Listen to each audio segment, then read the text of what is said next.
encontrar quem protege a minha terra.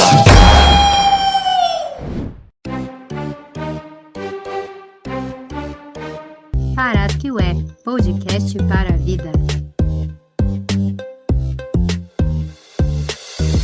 Olá, estamos começando mais um episódio do Tepi Podcast. Como você já sabe, esta série de conversas conta com a participação de 10 artistas indígenas convidados a falar sobre suas trajetórias no campo das artes cênicas, de suas vivências, ancestralidades e de que modo tudo isso se encontra e se configura com suas histórias pessoais. A série é uma correalização entre o Tepi, Teatro e Povos Indígenas, e o Parasqueué, podcast para a vida. Você poderá escutar todos os episódios pelo Spotify, no site do Tepi e através do canal do Tepi no YouTube. Eu sou o Flávio Feu e junto com a Naine Terena vamos conversar com uma convidada muito especial, que é atriz, performer, poetisa e ativista. Bem-vinda, Lian Gaia. Obrigada, gente. Lian, de cara eu já vou encaminhar uma questão aqui para você. Vamos lá. Porque acontece o seguinte, a gente conversou recentemente com a Juma Pariri e ela falava sobre o modo de ser indígena. Essa ideia de que, na perspectiva indígena, há talvez menos uma questão de identidade e muito mais uma questão de singularidade.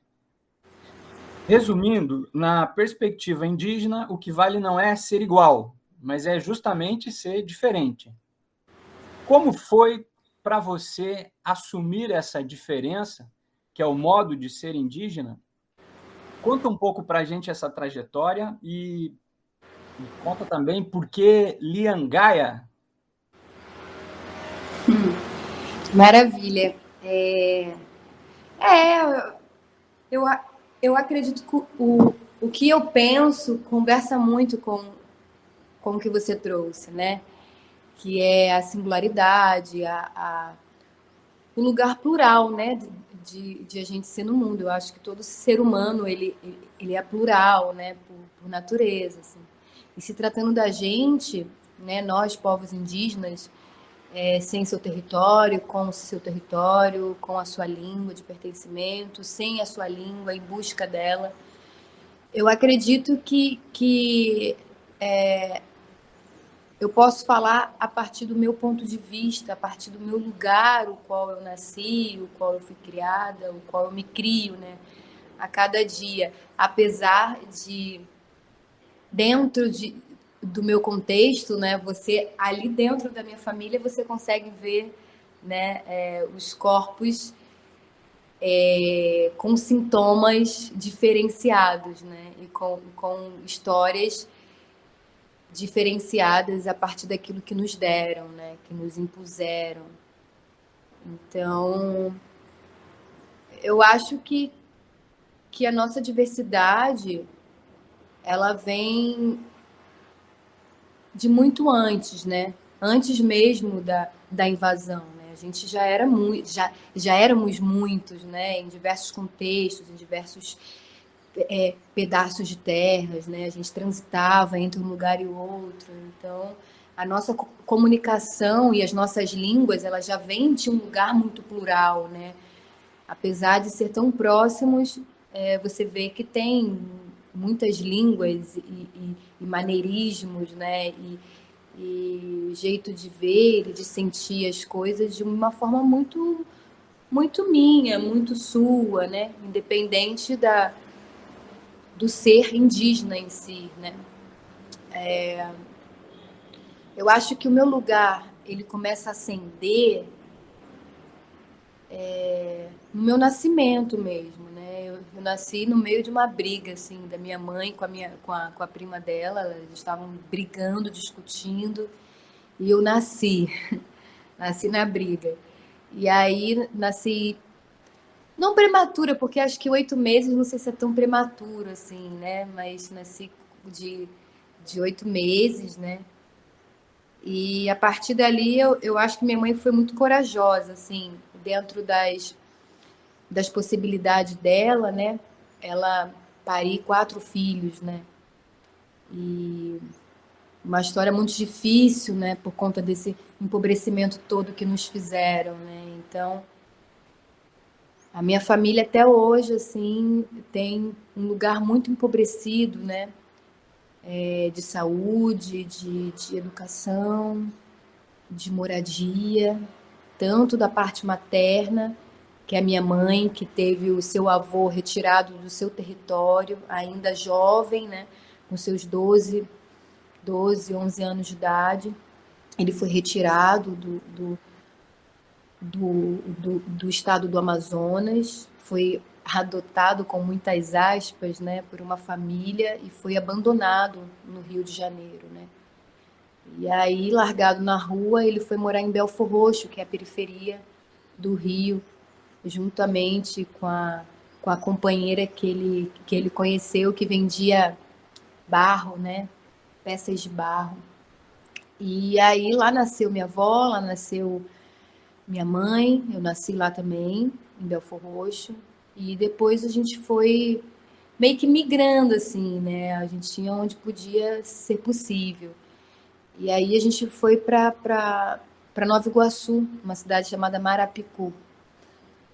E ali a gente foi se criando dentro de um pequeno terreno, né? Sendo posse, com a cultura ainda muito fragmentada. A gente já sabia que tinha sangue de índio, a gente sabia disso nos traços, a gente sabia disso na história do nosso do, do avô dela, né, que ela herdou o nome que ele deu a ela, que é Ieci, um nome o qual ela passou muitas dificuldades, né, por várias questões. Ela teve muitos conflitos com esse nome, porque era muito perseguida, caçada na escola por conta do nome. Então ela acabou botando o nome dela de Andréia. Às vezes as pessoas iam bater lá no portão, minha avó conta, e aí falava: ah, a Andréia tá aí? Não tem Andréia aqui não. Então ela saía para o outro canto para falar com as pessoas: não, eu tô aqui, né? Então é um lugar assim aonde não nos deram o orgulho, né, de contar a nossa história e a história dos nossos ancestrais, a nossa história de origem, né? Imagina, se na escola você não aprende isso, por que que você vai propagar isso na sua vida, né? Então, veio meio que uma história de muita dor, né? Desse homem que é retirado desse território e que sabe a sua língua e que tenta passar para a família um pouco dessa língua e que se perde. Tem poucos momentos assim que minha avó, perto de uma fogueira, contava pra gente algumas coisas, né? Contava sobre o saci, sobre a mula sem cabeça. Então ela sempre, de alguma forma, ela tentava trazer alguma coisa que o pai dela contou para ela, que trouxe para ela, né? E depois, conforme a gente foi crescendo, né, a igreja evangélica ali dentro daquele cenário se alastrou muito e hoje em dia pouco se fala, né, sobre as nossas origens, assim, é como se fosse um pecado, né? Então, hoje não se fala muito, apesar de saber desde muito novinha, né, que nós tínhamos essa herança, né, mas não tivemos, assim, aquele lugar de orgulho, né, era um lugar muito de, ah, que pena que aconteceu isso, né, com o papai, como a minha avó falava, com meu avô, como minha mãe trazia. Então era sempre um lugar, assim, de tristeza, né, muito grande.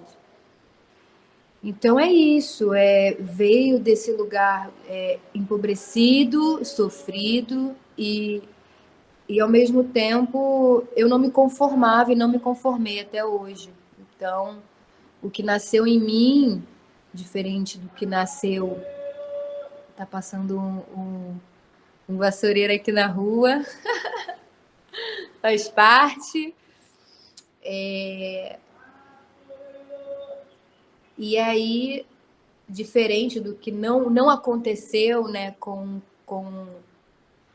as minhas irmãs e com o meu irmão, é esse lugar de raiva declarada, né? Porque a raiva ela tá ali nos nossos corpos, independente, ela tá ali presente, Mas, diferente deles, eu queria fazer alguma coisa com isso que eu sabia, e eu queria ir mais a fundo, né? Eu sabia que tinha uma coisa errada. Por que a gente era tão pobre, né? Por que a gente estava na miséria? Se, se a gente tinha tanta terra, se a gente nasceu aqui, se a gente veio daqui. Por que a gente estava sem o nosso canto, sem comida direito, né? Por que minha mãe me contava as histórias de necessidade, o qual ela teve que pedir comida e dinheiro na rua comigo ainda bebê no colo? Então, por que a gente chegou nesse cenário? E eu comecei a me perguntar e falar, não, tem alguma coisa errada aí. Mas isso eu já era bem adulta, né? Então, as minhas revoltas enquanto jovem, enquanto adolescente, era de uma outra maneira. Assim como meu irmão, né? Que teve a vida assassinada, né? Tirada. Então, a revolta dele foi para um outro lugar, né? E, e é isso. E a gente tenta, de alguma forma, sobreviver a tudo que nos foi dado, né? A sobra, né? O resto, né? Que nos foi dado. E um silêncio, assim, um silêncio violento, um silêncio muito violento, de não sei da onde, não sei como. E isso nunca me deixou ser mais ou menos nascida daqui, criada daqui, vinda dessa terra. Não saber sempre foi uma angústia muito grande, assim, não saber de que terra, né, a minha família perdeu, né? Em que lugar, como que foi isso, como que foi retirado, né? Esse lugar de pertencimento e de dignidade, né? Da nossa terra, de ter o que comer, de ter onde plantar e não ficar vivendo assim em um canto largado à miséria e à sobra do Estado, né? Então, por dois lados vem esse despertar, né? Tanto da minha mãe, que, que vem dos povos da Amazônia, né? Da floresta da Amazônia. Recentemente estive lá, foi um encontro muito bonito, assim, com aquelas terras.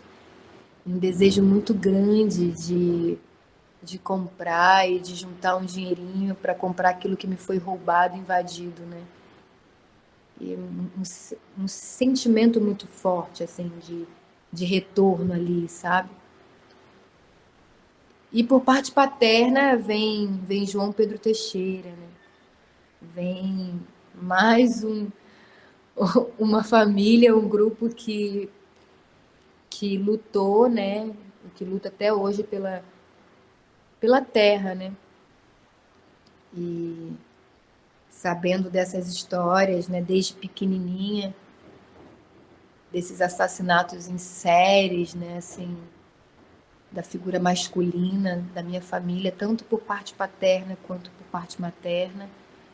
Isso foi gerando dentro do meu peito, do meu sangue e de todas as minhas ações uma raiva que ela não morre. E é por ela também, por esse estado permanente de raiva e de injustiça, é que eu continuo de pé, assim, sabe? É pela memória dos meus e pela tentativa de sobrevivência daqueles que estão. Então, o sentimento de raiva, às vezes, muitas vezes é visto, é lido, é sentido de, de uma forma maldosa, né? De uma forma ruim. Eu não vejo isso. Não vejo. Eu vejo a raiva como vida, como motivação, né? De ressignificar e olhar para esse sentimento, para essas ações e falar o que eu posso fazer de forma digna, honesta, com isso aqui que me deram e com isso aqui que não vão arrancar nunca. Então, eles tentam de forma bem cruel, assim, tirar o nosso espírito, né? Mas é algo inevitável tirar o espírito de alguém que nasceu aqui, essa terra sou eu, esse ar sou eu, essa planta sou eu, não tem como me tirar daqui. Pode tentar, né? Pode manipular a terra, escavar a terra, pode matar meu irmão, pode matar meu bisavô, pode matar meu pai. Tudo isso que fizeram, mas eles estão em cada pedacinho de terra, em cada planta. A gente não sai daqui. Então, é um lugar que não é possível acabar. É um corpo que não se acaba, né? O nosso corpo não se acaba, porque ele não é separado disso que tem aqui. Meu corpo não acaba aqui. É muito pouco, é muito vazio falar que meu corpo acaba aqui agora. Não.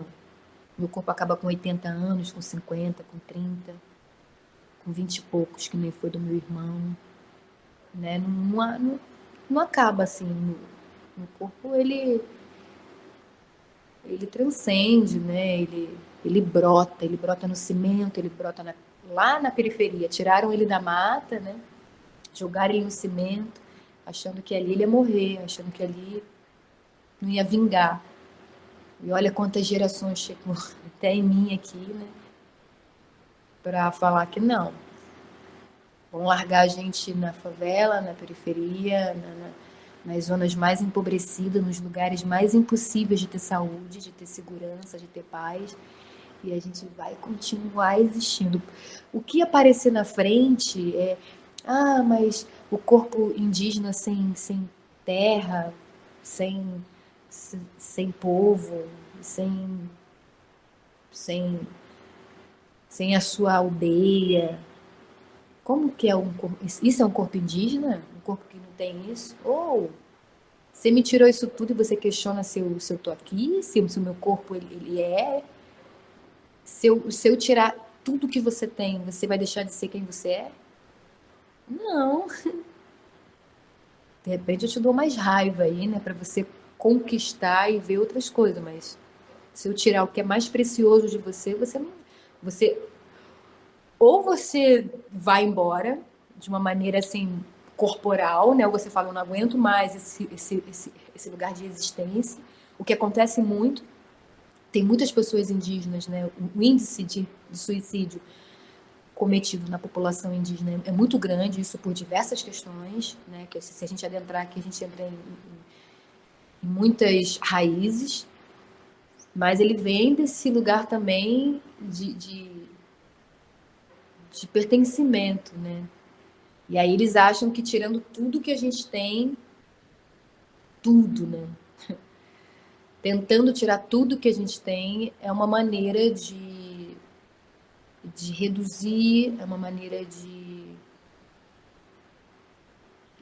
rotular, de diminuir, de desapossar, de arrancar, sabe? Mas não é assim é violento, é cruel, é truculento, é vagante, esse tipo de atitude. Mas é uma atitude muito em vão, porque em vão no sentido de que a gente não acaba, né? Então é em vão nesse lugar. A gente não acaba. Se você for em Nova Iguaçu, você vai ver. Se você for na favela aqui do lado, você vai ver. Se você pegar um ônibus, você andar na rua, você vai ver. A população indígena é muito maior do que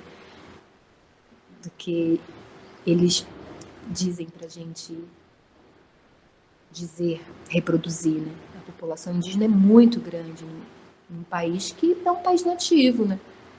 E essa população, ela tá silenciada, ela tá anestesiada, né? Ela sofre dessa anestesia colonialista, né? Essa anestesia colonial, né? Esse coma, o qual não faz você olhar para o seu espírito e falar, eu tô aqui, eu tô vivo, eu resisti. E os meus traços e a minha família é memória disso, né? Porque o indígena, ele é íntimo, ele tem um lugar íntimo dele, mas ele tem um lugar coletivo. Eu não existo sem os meus. Eu não existo sem os meus.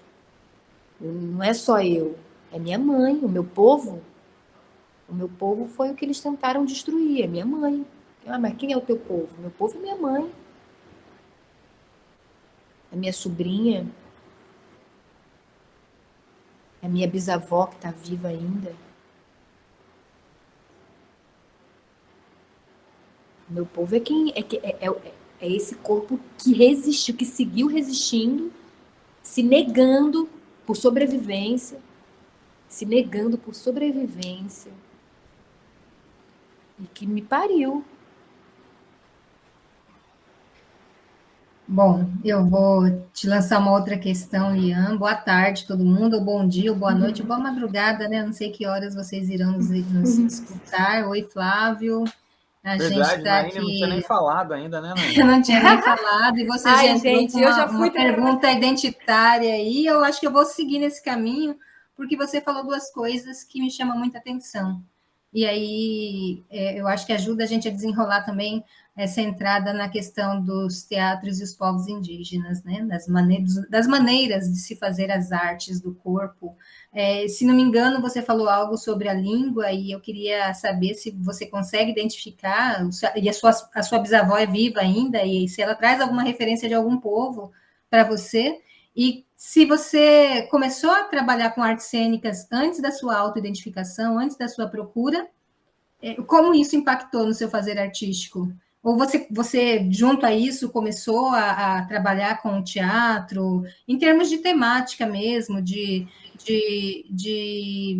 utilização desse espaço para esse corpo em descoberta, que é o que me parece que você tem feito, né? Sim, sim, Nayane. Então, a parte paterna, né, que é da Paraíba, são dois povos, né? Eu sou bisneta, né, e neta desses dois povos, da união de dois corpos mesmo que lutam de forma muito visceral, assim, pela terra, né? Que é o Nordeste e o Norte, né, que estão ali. Eu venho nascer na periferia da Mata Atlântica, né, do Rio. E a minha bisavó, que é Elizabeth Teixeira, que tem 96 anos, ela foi casada, né, com João Pedro Teixeira, que é um homem de origem Cariri da Paraíba. E esse resgate ele está sendo feito. Juntamente com a liderança Cariri da Paraíba, com os parentes Cariri Xocó também, né? Que a nação Cariri é muito grande, né? Nós somos muitos. Então, a língua, né, do Zobuquaco Peá, a gente está ali, eu estou ali em contato para manter essa língua viva dentro de mim, passar para os meus sobrinhos, né? Então, existe esse resgate hoje um pouco mais palpável, né? Graças a uma busca bem assim desonesta por conta do que me deixaram para eu ir atrás, né? Para eu buscar. Então, cada vez mais eu vi que tinha coisas que estavam bem perto de mim, que é a família.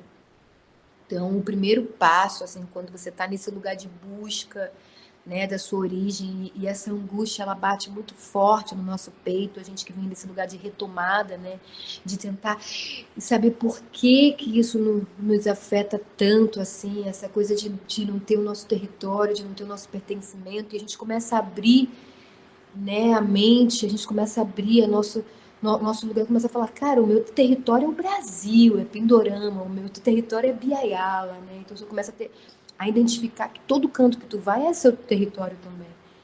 Mas quando você entra dentro da família, né, que você tenta ali algumas memórias, né, da sua avó, da sua mãe e do seu tio, e o que você tiver, né, de localização, aonde essa família nasceu, onde essa família veio, da onde eles vieram e que região que está ali, qual é o grupo indígena que está ali. Então, isso tudo foi numa busca que ela ainda, eu acredito que é uma busca diária, né? Porque a gente que foi colocado, largado, abandonado no cimento, tem essa coisa aqui dentro da gente, né? Que é, nossa, aonde que a gente veio parar e o que fizeram com a gente? Essa angústia que fica aqui dentro da gente, parece que ela vai se diluindo cada vez mais que a gente encontra alguma coisa, né? Que a gente toca em algo mais palpável, que a gente fala, poxa, apesar de ter povos que me acolhem, apesar, né, de ter parentes que falam, vem cá, que não sei o quê, né, ó, tá com a gente, apesar de ter a Pancarã, que é uma indígena anciã do seu povo Kayapó, que me dá um nome indígena, né, e que fala com o meu espírito, que olha para mim e conversa com o meu espírito, né, e me vê e me reconhece, sem saber de onde que eu era e quem eu era. Então, isso também, esse encontro com os nossos parentes, né, de outras etnias, de outras regiões, isso traz uma força muito grande para a gente também. Então, é muito importante que a gente se reconecte, não só com a nossa família, mas com outros parentes também, né? Em diversos contextos, em diversos estados, se a gente tiver essa oportunidade. Agora eu tive a oportunidade de ir para o Panamá e estive com os parentes em Berá e com Nayala, né? Que são parentes que estão em trabalho contínuo também para manter a sua cultura, a sua origem. E fui muito bem recebida, muito bem acolhida. Tudo isso em prol, né, Nayane, você estava perguntando dessa relação com o teatro, e tudo isso, né, essa busca muito grande, a maioria dessa busca, ou todas, né, eu venho fazendo pequenos registros, né, que eu estou chamando de oré. Oré é uma palavra em Tupi-Guarani, que é o eu em primeira pessoa, né? Então, oré, nós, né? Nós indígenas. E eu estou fazendo esse documentário para ter esses registros, né? Para ter esse registro que eu não tive acesso. Então, eu estou criando esses registros até para os meus sobrinhos, né? Para os meus primos, para as pessoas ter também esse acesso a essas informações que eu estou colhendo. E aí, nesses encontros, né, que acontece performance, que acontece arte, que é uma maneira mais aguda de lançar essa flecha, esse disparo, né, que é através da minha expressão. O meu corpo ele se expressa de forma artística, né? Vamos dizer artística, que ainda acho uma palavra muito embranquecida, artístico, mas vamos botar aqui artístico. O meu corpo ele se expressa dessa forma, acho que desde muito cedo, né? Então eu sempre gostei dos movimentos de dança, dos movimentos de atuação, então isso sempre foi muito forte em mim. E a partir daí eu comecei a perceber que eu poderia ver algo ali aliado às minhas lutas, né? Que não é só minha, que é nossa. Então, o meu corpo ele é um canal aí para denunciar tudo que fizeram contra a minha família e aos povos nativos desse lugar. A minha arte ela está bem relacionada a isso, sabe? Eu não consigo separar o meu espírito do meu corpo. Ele tem um propósito, e o meu propósito, ele vem desse lugar, dessas denúncias, né? Através de performance, de atuação. Mas isso veio de forma mais visceral e mais urgente na pandemia. Isso começou assim, quando iniciou a pandemia, eu dentro de casa, dentro da nossa ocupação, né? Que a gente tem uma ocupação ali em Ramos, fica na zona norte do Rio. Era uma antiga fábrica, e aí a gente ocupou, estamos ali, a minha família paterna, né? Que são da Paraíba, os Cariri. A gente ocupou tem alguns anos, tem quase 20 anos essa ocupação, né? Tem, vamos botar aí uns 18 anos, por aí. E ali dentro daquela ocupação, né, que é onde a minha família toda mora, minha família paterna, mora minha avó, mora um irmão meu, por parte paterna, mora minha tia, mora meus primos. E ali a gente ocupou no meio de uma zona ali, que era uma zona meio que nobre, né? E a gente ocupou ali. Houve um pouco de confusão, de barulho dos vizinhos, né? Acho que eles não gostaram muito de ver as pessoas ocupando aquele pedaço de terra ali, aquele pedaço de cimento, mas acabou que não deu muita coisa não. Eles acabaram entendendo ali, ou tentaram entender, ou se forçaram a entender que a gente não ia sair daquele lugar, né? E a gente está ali resistindo dentro dessa ocupação. Mas veio a partir dessa pandemia, assim, de forma mais visceral, as performances como baile, por exemplo, né? E como floresta. Então, essas performances elas vieram mais nesse período de adoecimento, né, mundial.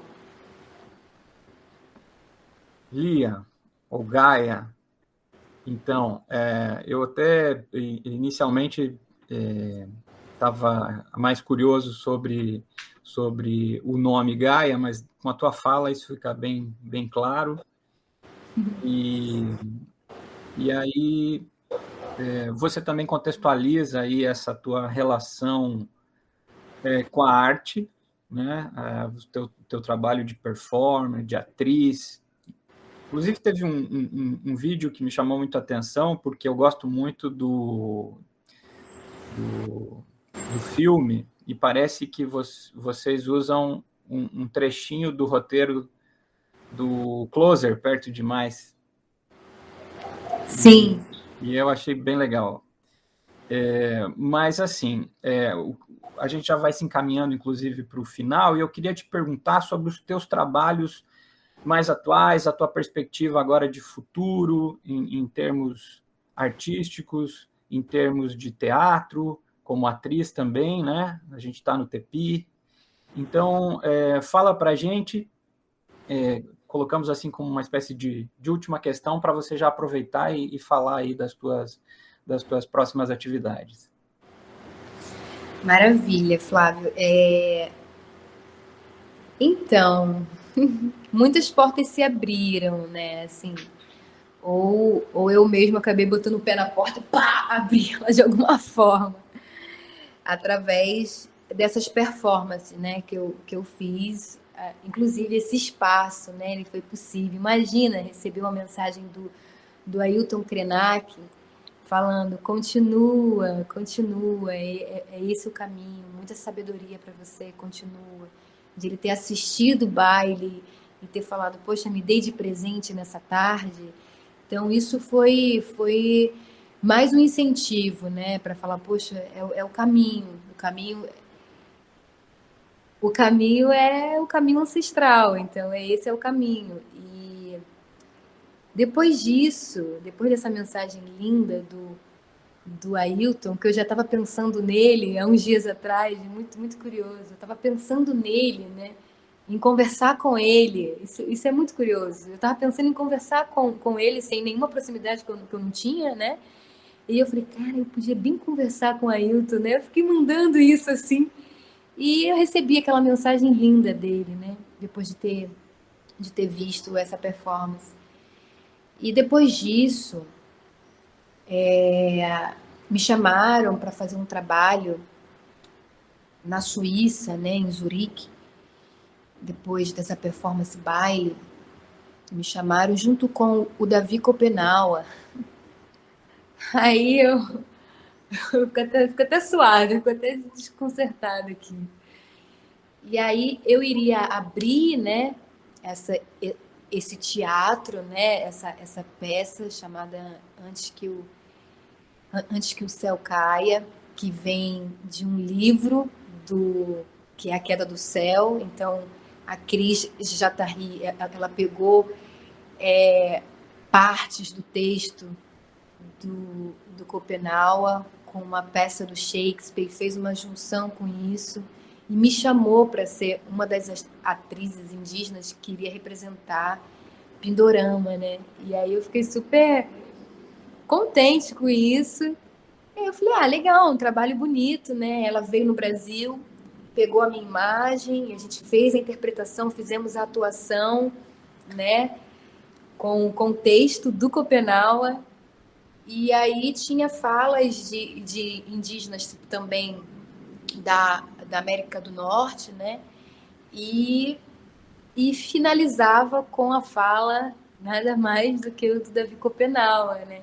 E no dia da estreia eu não pude estar lá em Zurique, né? Que eu estava gravando Dom, que é uma série da Amazon Prime, que eles me chamaram também para poder fazer uma série agora que vai sair agora nesse próximo ano, né? Que eu faço também uma personagem indígena que é capturada e que é mantida ali por uma família de evangélicos de forma bem cruel, assim. Ela tem uma realidade bem vista, assim, muito vista, né? Muito assistida, porque isso é uma coisa que aconteceu muito com os povos nativos e acontece até hoje. Então, levando isso, demarcando as telas, né? Fazendo essas pequenas denúncias, né? E eu pude mexer no texto, eu pude levar o que uma pessoa indígena falaria naquele local. Então, tive uma licença desse diretor, que é o Breno Silveira, né? Que dirige essa série. Então, ele me deu essa licença para eu mexer nesse texto. Eu falei, isso aqui eu não falo, isso aqui é coisa de branco, não tem como eu falar isso. Ele, não, claro, até porque isso aqui foi escrito por um branco dentro de um apartamento. Então, com certeza você tem, né, direito aí de mexer em algumas coisas e tal. Óbvio que não tem como mexer em tudo, porque foi escrito por quem foi escrito, né? Mas só de poder ele mexer em algumas coisas, isso me fez muito bem, porque eu falei, não tem como fazer uma coisa que eu não acredito, né? Então, eu pude mexer ali em algumas palavras, isso foi muito bom para mim. E ver parentes trabalhando ali também, né? Como o Adanilo, que é um parente indígena também, manauara, que é do estado do Amazonas. Estive com ele ali também, então isso foi muito bom, me reconhecer, me reconectar, né? Com os parentes que estavam ali também, parentes atores, né? Também estava o Baniwa, o Fidelis Baniwa também, que é um ator indígena e que estava ali também atuando. E foi um movimento muito rico, assim, entre a gente poder interpretar a gente mesmo e a gente poder contar a nossa história de alguma forma, né? E agora, os próximos projetos que eu tenho, continuando esse projeto que foi esse espetáculo, né, esse teatro que aconteceu em Zurique, eles vão fazer agora a terceira, meio que a terceira temporada, não. É como se fosse uma trilogia, né? Ela fez a primeira e tem a segunda, que eu participei, e agora a terceira. Ela me chamou para fazer essa turnê que a gente vai estar rodando na Europa, né? Com esse projeto. E eu fiquei muito feliz, porque vai juntar dois temas muito importantes, né? Que são dos parentes, né? Dos parentes dos nossos irmãos pretos trazidos, né? Para esse continente e do nosso corpo nativo daqui. Então, vão botar dois livros importantes, que é O Torto Arado, não sei se já ouviram falar, mas que é do Itamar Vieira Júnior, que conta a história ele conta de uma forma assim, da ficção, né? Ele traz a luta pela terra, esse processo de escravização, né? Então, assim, tem muitas coisas, assim, acontecendo a partir do teatro e do audiovisual, né? Então, no próximo semestre aí, em 2022, eu vou estar num espetáculo, numa peça que ela vai rodar a Europa, né? Falando sobre o lugar do corpo nativo e do corpo preto, né? Então, são desses lugares que o meu corpo também se faz, né? Porque indígena não é ser puro, né? Indígena não se trata sobre purismo, a gente não está falando de fascismo aqui, né? A gente está falando de pluralidade, né? Dos nossos corpos que são daqui. E a nossa ligação que a gente tem com a terra, com os encantados, com os nossos ancestrais. Então, ser indígena é ser daqui, é ser dessa terra, é ser essa terra, é ser minha mãe, é ser minha avó, é ser Cariri também. É isso que eu tenho para dizer, eu acho. Não sei se tem mais alguma coisa que eu possa contribuir para alguém que esteja ouvindo e modificar e transformar e mexer, mas se tiver mais alguma coisa aí, pode falar, que eu falo. Então, a gente já está aí nos nossos últimos minutos, mas eu acho muito importante poder fazer a escuta de uma pessoa jovem. Eu acho que você foi a pessoa mais jovem com quem a gente conversou até agora, né, Flávio? E em contextos e histórias que vão se atravessando. Eu gosto muito sempre de fazer também essas percepções de jovens que estão tanto vivendo na cidade como na aldeia, porque os dilemas eles se encontram sempre no mesmo problema, né, que nós conhecemos muito ao longo aí da nossa vida indígena. Então, eu vou agradecer a tua presença, a tua intensidade na fala e na reconstituição aí de toda uma história, que é uma história aí de muitas pessoas, e que em muitos momentos se encontram dispostas, né, a fazer esse mapeamento de si, que é algo que eu acho que é muito importante nesse momento e para todo mundo, para a gente ter aí um pouquinho de esperança, talvez, né, numa possibilidade de ter outras formas de viver e de ver a vida. E, enfim, eu vou agradecer muito a tua presença, agradecer o Flávio, que fez uma ótima condução hoje, porque eu estou aqui de vai e vem, olhando o filho e olhando o gato e olhando todo mundo que está passando por perto. Mas é isso, gente, muito obrigada. Obrigada à produção do Tepi, à nossa produção. E é isso, gente, até o próximo episódio.